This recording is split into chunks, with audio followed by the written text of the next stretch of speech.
You ever walk into a room expecting nothing and walk out with your whole world turned upside down? Yeah, that was me. It was a regular Tuesday, I think. The kind of Tuesday that doesn't stand out.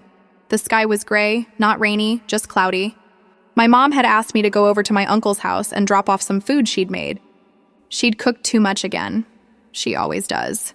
And figured he'd appreciate a home-cooked meal. So I drive over there. My uncle's place is a little out of town, near the woods. It's quiet out there. The kind of quiet that makes you hear your own footsteps louder than usual. When I pull up, his truck's in the driveway, but the house looks still. Like no one's moved in hours. That's not unusual. My uncle's kind of a loner. He likes his peace, likes to nap in the afternoon. The man could sleep through a thunderstorm. I knock on the door. No answer. I call his phone. I hear it buzzing inside the house. So I push the door open. It wasn't locked. It never is. That's just how he is. "Uncle Mike?" I call out, walking in. Nothing. I spot his boots by the door. His jacket's hanging where it always does. The TV's off. Everything's quiet. Peaceful even. Then I hear it. A low snore from the back bedroom. He's asleep, as usual. I smiled to myself. Typical Uncle Mike. Could sleep through the end of the world. I figure I'll just drop the food off in the kitchen and let him be. But here's where things take a turn. I walk past his study on the way to the kitchen and something catches my eye. The door's slightly cracked open, which, okay, isn't unusual. But there's a weird light on, kind of a bluish glow, and that room's always been off limits when I was younger. He'd say, "Don't touch anything in there. It's just old stuff." But something told me to look. Maybe it was the silence. Maybe it was the way the light flickered. Maybe I was just being nosy. I don't know. But I pushed the door open. The room was not what I remembered. I expected dusty books, maybe some old computer, paper piles, typical Uncle Hoarder vibes. But this looked like a different world.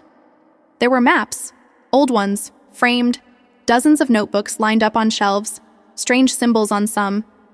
Saw an old camera, a few sealed envelopes, and a stack of handwritten letters tied with string. And then there was a box. A wooden one. Looked heavy, carved with symbols I didn't recognize.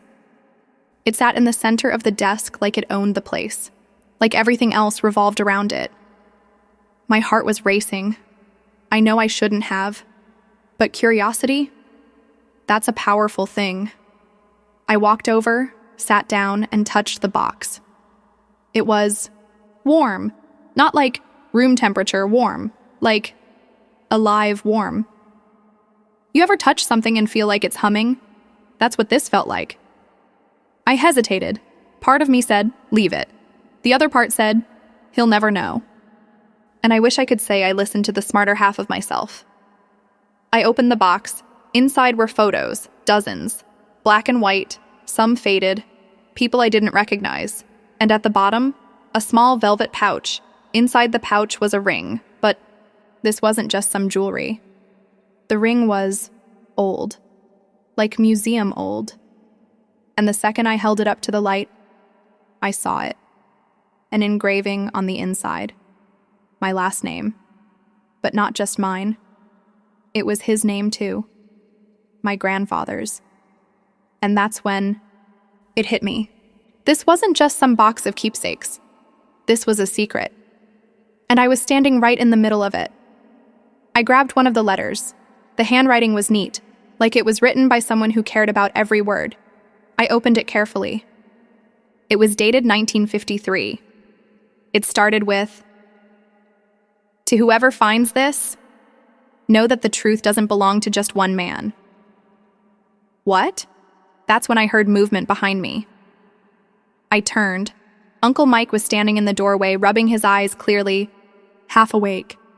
He didn't yell, didn't ask what I was doing. He just looked at me. And then at the ring in my hand. "You opened it," he said quietly.